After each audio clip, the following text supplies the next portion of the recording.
Impact Hub is a place-based change community. Really, our purpose is about impacting societal issues through entrepreneurial action. So how are we working towards the Sustainable Development Goals together? And how are we like-minded, shifting the agenda to sustainability and making sure that sustainable business is the business of the future? Well, we see a general trend in the world in working towards collaboration. When you look at the global scale of problems in the world, working together collaboratively across cultures, across mindsets, across sectors is really one of our biggest challenges. So I very much see co-working spaces very much as a pillar towards the kind of change we need to see in the world.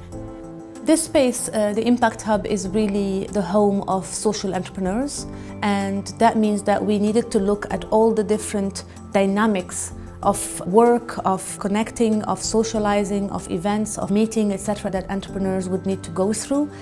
The real purpose of architecture, what it comes down to, is that it's a context that is meant to support and trigger and encourage and discourage certain interactions. Our relationship with Herman Miller actually goes years back, even before our involvement with the Impact Hub. When I started developing our own vision of architecting interaction, somebody from Herman Miller actually saw one of my speeches online and connected to me based on shared vision. And from there we started having a relationship that wasn't about speccing furniture, but about actually this shared vision, this shared principles, this interest behind how people work, what is a living office. You know, we talk about living spaces and living architecture.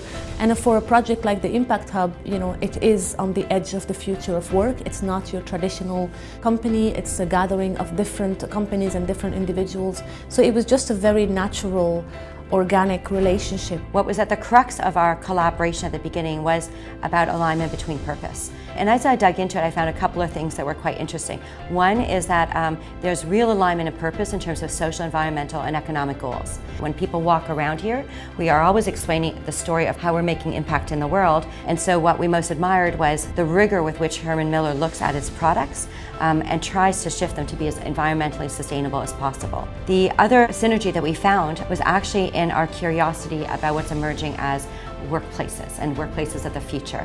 How are workplaces reflecting health and well-being? And we found that Herman Miller had done quite a bit of research and has statistics to justify what we did intuitively here.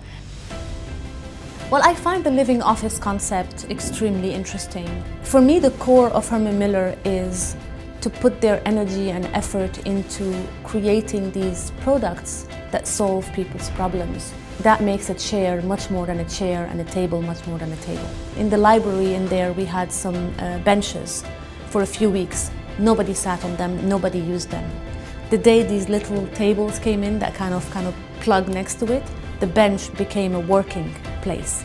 And for me, it's not the bench, it's not the table, it's the fact that matter then is transformed into value. It is a blend between the furniture and the ownership of the space. It's very much about a community-built space where people have co-ownership over it and feel like the whole space is theirs. The story of what all of our furniture and everything in here and what our member stories are is really important to both attracting people but also inviting them in to live their own story. How do we make sure that story becomes visible in the space? And it's that energy and it's, you know, some physical things, but it's really about how the space is used.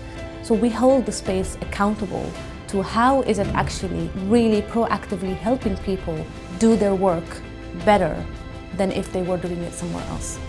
It's the fact that small things encourage people to bump into each other, have conversations, have ideas. You know, this is where things develop in a very serendipitous way in a sense. It works for them, they might not know why, but it works.